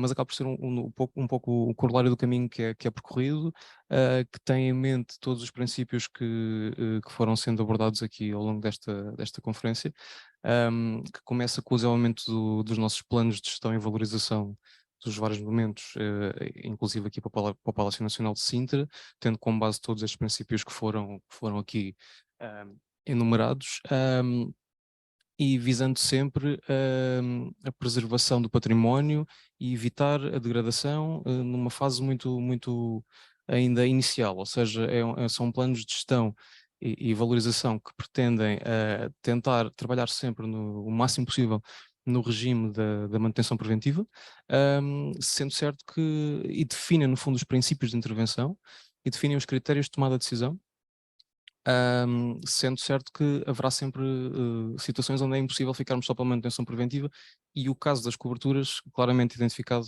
como sendo um destes casos. Portanto, faz também ponte este projeto, ou bebe um bocadinho até, de um estudo de vulnerabilidade sísmica que também foi feito para o Palácio Nacional de Sintra, no caso com o apoio do Instituto Superior Técnico, da engenheira Rita Bento e da engenheira Madalena Ponte, onde são identificadas também bastantes fragilidades, ou algumas fragilidades ao nível dos mecanismos de resistência de paredes relacionadas com os impulsos introduzidos pelas coberturas, e no âmbito da regular monitorização que é feita dos espaços, posto como óbvio e necessário uma contratação de larga escala e uma visão de larga escala sobre todas estas coberturas, porque estávamos numa fase em que já não seria resolúvel a partir de manutenção preventiva meramente, das ações correntes, substituição de telhas, etc. E, portanto, daí este intuito. Tem sido um gosto desenvolver este projeto com a NCREP até agora, e, portanto, estamos agora muito focados em materializá-lo. Muito obrigado, João. E obrigado pela vossa paciência. Muito bem, muito obrigado, engenheiro Alexandre Costa e engenheiro João Cortês, pela também a intervenção e complemento que aqui apresentou em representação do dono da obra, ou seja, da Parques de Sintra. Muito obrigado também pela presença e pelos esclarecimentos que aqui nos trouxe. Muito bem, nós estamos, digamos, dentro do horário previsto, pelo que vamos agora seguir para um breve debate, para o qual convido não só os colegas presentes aqui na sala, como também os que estão online a poderem colocar questões que considerem importantes relativamente à sessão que foi aqui hoje apresentada e que, uma vez mais, quero agradecer, porque, na verdade, não só do ponto de vista do enquadramento geral, como também dos casos que foram aqui trazidos, penso que está subejamente justificada a nossa opção por realização desta conferência. De maneira que eu iria perguntar aos colegas presentes se querem colocar para já alguma questão. Temos aqui uma primeira questão, por favor. Obrigado. Está ligado? Tá. O meu nome é Pedro Proença, eu trabalho na Câmara de Redondo e vim cá porque nós temos um convento que queremos recuperar e por isso quis aproveitar e ver a conferência. As duas empresas focaram-se sobretudo na reabilitação estrutural. Também fazem outro tipo de recuperação de estuques e os outros elementos, ou é só estrutura? É isso que eu queria saber. Bom, eu penso que essa questão talvez possa ser colocada diretamente aos oradores, mas se quiser fazer uma breve resposta, sim, faça favor. Ou seja, este tipo de intervenção, não é? Portanto, temos a parte estrutural, que é um bocadinho o foco aqui desta conferência, mas uma intervenção deste género normalmente é uma equipa multidisciplinar, como também já foi referenciado. Portanto, esta é a parte estrutural, mas depois normalmente teremos então também o apoio, dependendo do caso, normalmente, o apoio então também um projeto de conservação e restauro, arqueologia quando necessário, portanto, com sondagens parietais, então sondagens empiriológicas, portanto, diria que, buscando trazer um bocadinho, foi dito no início, em função do caso de estudo e das necessidades, a equipa é montada em função do tal caso de estudo. Muito bem, muito obrigado. Não sei se algum dos presentes quererá colocar mais alguma questão. Eu peço o favor do colega se identificar, por favor. Muito obrigado. Obrigado. Boa tarde. Antes de mais, parabéns à Ordem por mais esta iniciativa. É sempre bom promover as boas práticas e parabéns também pela excelência das apresentações, muito interessantes, e pelos casos práticos que apresentaram. A minha questão vai mais no sentido realmente da manutenção. Falou-se aí na manutenção preventiva. E no fundo esta questão é dirigida às duas últimas apresentações e também ao próprio dono de obra, se tem algum plano de manutenção em prática, ou se foi elaborado, e como é que materializam esses planos de manutenção, uma vez que a manutenção frequente e periódica vai obviar depois com o tempo as obras mais pesadas e de conservação. Posso fazer parte da resposta e depois temos aqui os dois colegas que também participam. Se calhar dar até mais a perspectiva de projeto e não tanto da exploração depois do imóvel, que se calhar o colega tem mais propriedade para falar sobre isso, mas acho que é importante nós como projetistas definirmos sempre soluções de vários tipos, posso dar aqui vários exemplos, mas que permitam garantir acesso no futuro, permitam fazer operações de limpeza, de tratamento, ou seja, ter esse cuidado desde o projeto, para não criar, por exemplo, a apresentação, o caso que explicaste, que foi preciso, os antigos não pensavam nisso, eventualmente, às vezes pensavam, mas foi preciso cortar o forro para se aceder à estrutura, e se calhar nós tendo essa oportunidade de ter esse tipo de cuidados. Já agora, Jerónimo, e acho que também já sei qual é a resposta, mas acho que a parte de Sintra é um bom exemplo do que deverá saber do nosso património. Mas o que nós temos feito também em muitos projetos, não quer dizer que depois seja implementado, no final, como parte do trabalho, executar ou pelo menos propor um plano de manutenção. Portanto, com periodicidade, portanto, dependendo do tipo do caso de estudo e dos problemas, preparar também um plano de manutenção, nem que seja simples, mas que seja possível cumprir. Agora, se depois o dono de obra cumpre ou não, aí já é outro caso. Eu diria que aqui o engenheiro João Cortês terá uma resposta muito interessante para nos dar, de certeza.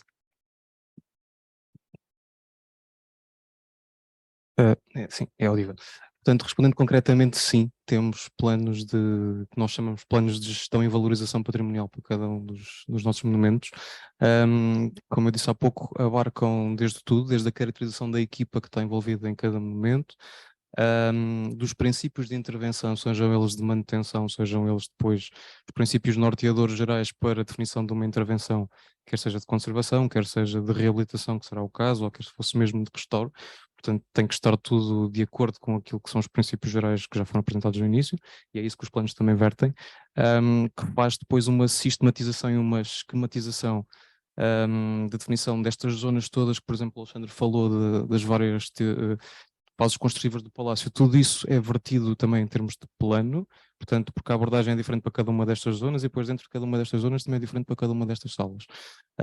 E é feita uma caracterização, uma identificação de todo o espólio patrimonial que temos e também do tipo de infraestrutura que temos. Portanto, são caracterizadas minimamente as infraestruturas elétricas, as infraestruturas de combate a incêndios, de AVAC quando existe. Depois, passo seguinte, em termos de elencar o plano, ele verte as medidas e as ações que têm que ser concretizadas, portanto há fichas de manutenção preventiva programada que têm que ser preenchidas pelas várias equipas que as fazem, e portanto há ações que são feitas por nós internamente no âmbito das nossas equipas internas, há ações que são feitas por equipas externas contratadas que servem exatamente para suprir essas carências que possamos ter. Depois há também metodologias pré-definidas de monitorização e de acompanhamento ao nível da implementação do plano e inclusive ao nível depois da própria inspeção patrimonial, que tem ainda no fundo, um culminar final em indicadores de avaliação de desempenho. Portanto, depois é feita essa monitorização e no final do ano temos uma ficha de resumo do estado de conservação de cada monumento, sendo que o que se pretende é, porque isto depois tudo resulta em escalas, uma priorização, não é? Portanto, escalas de necessidade de intervenção, à semelhança do que foi aqui apresentado pelas coberturas, mas já numa forma mais geral, e as nossas intervenções, portanto, temos uma gestão orientada para as necessidades que são reais.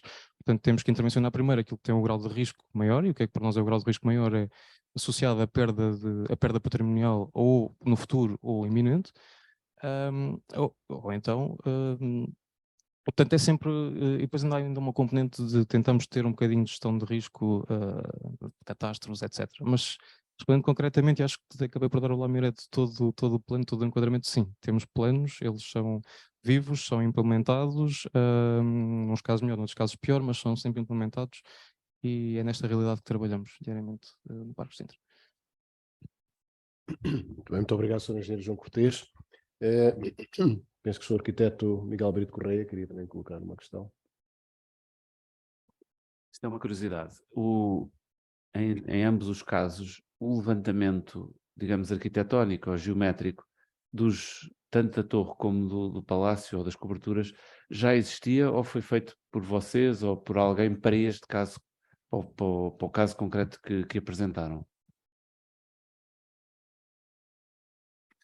Ora, no caso do palácio, o que é que existe? Ao mesmo tempo que nós estamos a fazer este trabalho, também foi feito um levantamento exaustivo com uma equipa do Instituto Superior Técnico para fazer uma construção de modelo BIM.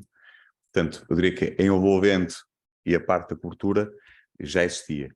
Agora, a estrutura que estava ali no meio é que não existia. Isso foi feito por nós, através de medidas pontuais, não exaustivas, ou seja, não foi um levantamento geométrico extenso, foi um levantamento geométrico por amostragem. Isso foi feito por nós nesta fase.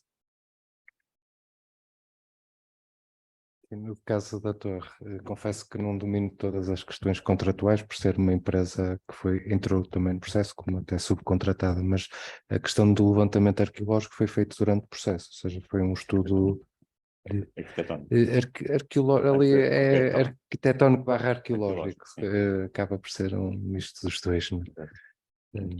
Mas sim, mas muitas vezes entramos nos processos a fazer projetos em que temos um levantamento arquitetónico nem sempre muito rigoroso e depois fazemos um levantamento estrutural, isto numa perspectiva estrutural.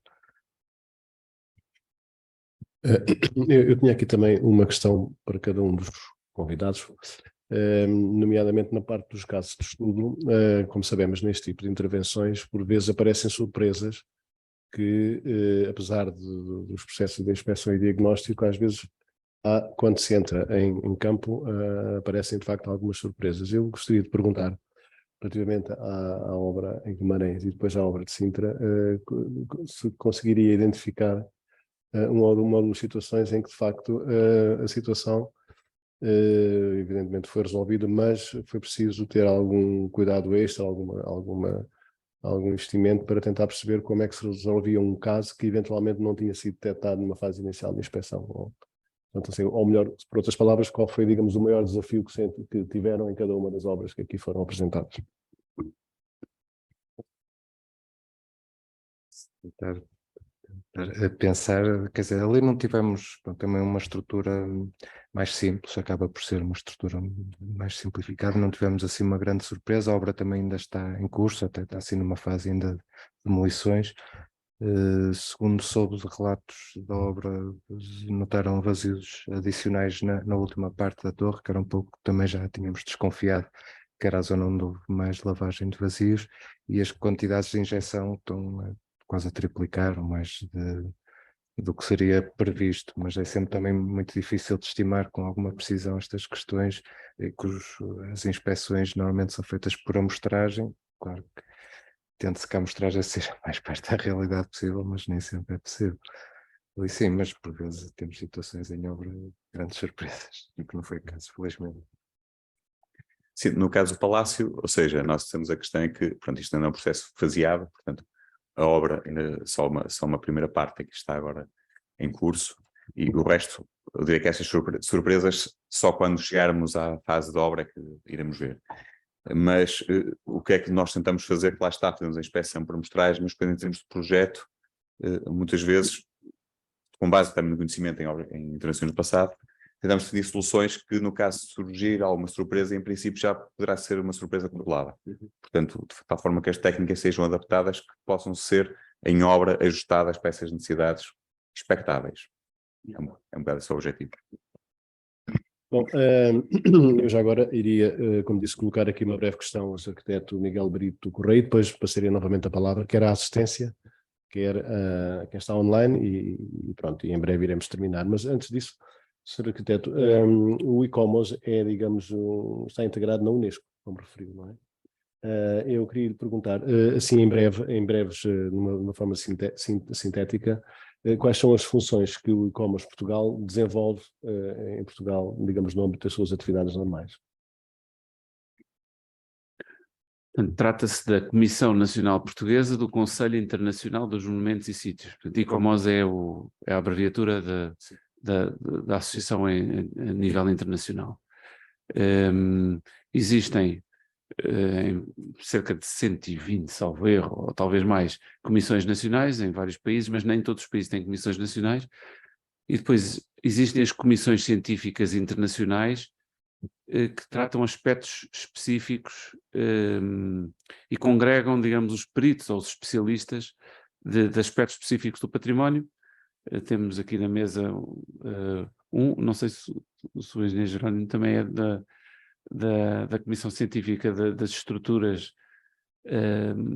mas pronto, os engenheiros, muitos deles estão na Comissão Científica referente às estruturas do património arquitetónico, e os sócios portugueses podem pertencer a estas comissões científicas. É uma das mais-valias da integração na associação, porque no fundo a associação junta profissionais de património e serve como um fórum para trocar ideias e para trocar experiências, e tem uma Assembleia Geral de 3 em 3 anos, onde também acontece um simpósio científico com muitas apresentações sobre casos de vários países, e portanto é muito interessante a participação a nível internacional, por perceber que noutros países se faz, em alguns casos de modo idêntico, noutros casos de forma diferente, mas há sempre coisas a aprender. E no caso da Comissão Portuguesa, uma das funções que temos é fazer um acompanhamento dos bens que são património mundial em Portugal, e por vezes há membros da Comissão Nacional que fazem também a preparação, ou melhor, a avaliação das candidaturas de bens à lista do património mundial, mas situados noutros países. Portanto, são, digamos, peritos independentes, digamos assim. Muito bem. Enfim. Muito bem, muito obrigado. Era para termos digamos, uma ideia geral do funcionamento do e-commerce, que considero efetivamente de grande interesse. Aliás, devo dizer que sou membro individual recente, tal como também do GECORP. Muito bem, nós estamos quase a terminar, portanto, online não temos para já questões colocadas, iríamos ter mais uma ou duas questões aqui no auditório e depois vamos dar por encerrado. Engenheira Mafalda Caldas, por favor. Obrigada. Boa tarde. Eu só vim fazer uma pergunta. Tratando de património classificado, entende-se, pronto, que já está identificado, mapeado e felizmente rastreado como a preservar e a ter todas as cautelas. E todos os casos que os doutores e os arquitetos apresentaram, engenheiros, os casos são património do Estado. Se fossem património privado, que também acontece, no âmbito do licenciamento e das questões procedimentais, à Direção-Geral do Património Cultural, não é, da DGPC, quais seriam as cautelas para havia uma diferenciação entre essa situação, porque o Estado não se licencia a si próprio, não é?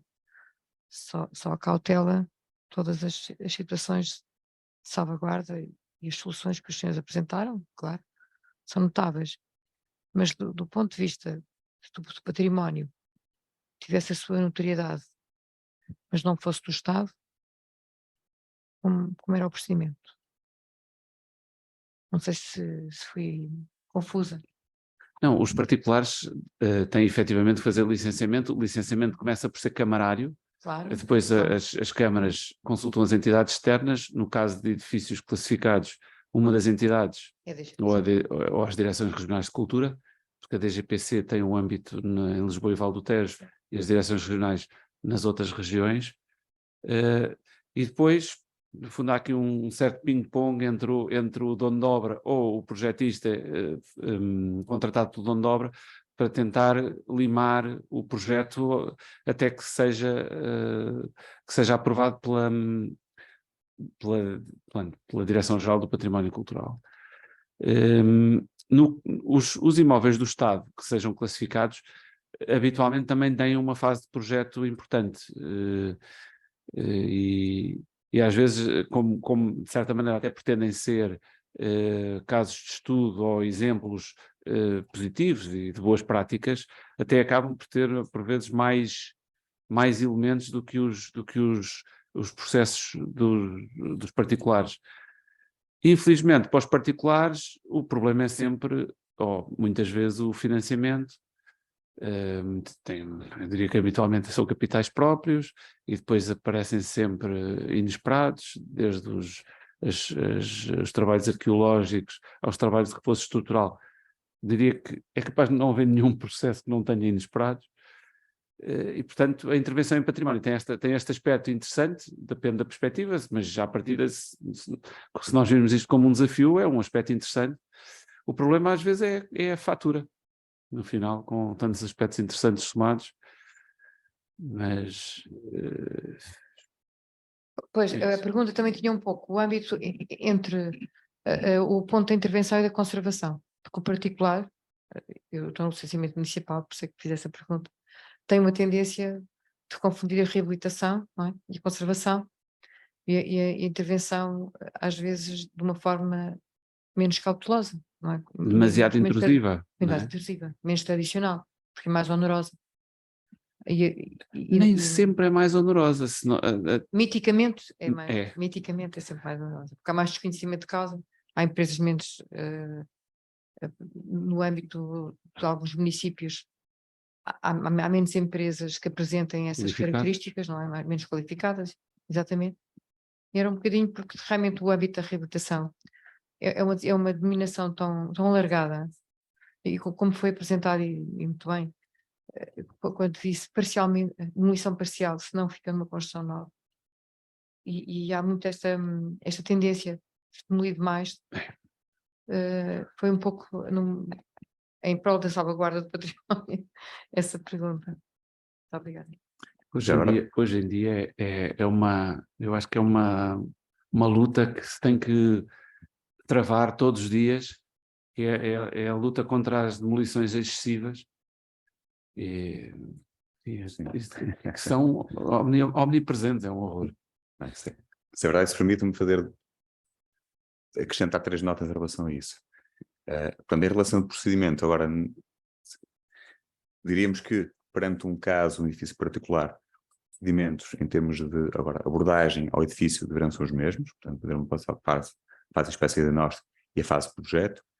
Passam os edifícios classificados, se calhar a fase de projeto é que pode variar em termos de intervenção. Portanto, procurar soluções mais simples para um dono de obra particular, ou soluções um bocadinho mais complicadas, mas que respondam à necessidade de preservar o património em edifícios um bocadinho mais, pronto, com outro tipo de importância. Mas o procedimento vai ser o mesmo. Isto nem sempre depois resulta em intervenções mais caras, apesar de ser isso que se passa para lá para fora. Depois outra nota, pronto, o papel, que é papel então também deste fórum, também o papel do GECORPA também é esse, no fundo, valorizar as empresas que trabalham nesta área de património, mostrar trabalho, fazer formação e capacitar, no fundo, outras pessoas para que possam intervir neste tipo de trabalho. E o terceiro, agora um bocadinho mais em concreto, sobre a parte do licenciamento, apesar de agora com estas últimas notícias do pacote mais habitação, as coisas estarem a mudar, mas por outro lado temos agora a obrigatoriedade de entrega do relatório de avaliação sísmica, em que isso obriga, supostamente, a fazer esta parte inicial, a caracterização através da fase de inspeção e diagnóstico. Portanto, poderá ajudar para a preservação do património ser obrigatório utilizar, ou melhor, entregar esta caracterização do construído e com isso tentar salvaguardar, porque a partir desse momento existe um documento que, no fundo, identifica os valores que tem o nosso edifício. Pode ser por aí que se minimize um bocadinho essas reconstruções, não é? Que se vê por todo lado. Eu já agora só acrescentar também uma nota, se puder, também muito rápida, nesta questão do licenciamento, que deparamos-nos muitas vezes. parece-me que depois ou seja, não há um pacote de regras para edifício classificado. Isto depois entra em conflitos com outras entidades, falaste na questão sísmica, mas depois temos as entidades que têm exigências, por exemplo, de eletricidade, de telecomunicações, do gás, etc., que às vezes obrigam quase a fazer asneiras no edifício, que se houvesse quase um regulamento para edifícios classificados ou patrimoniais, em vez de classificação, poderia ser evitado, mas às vezes não conseguimos negociar com essas entidades.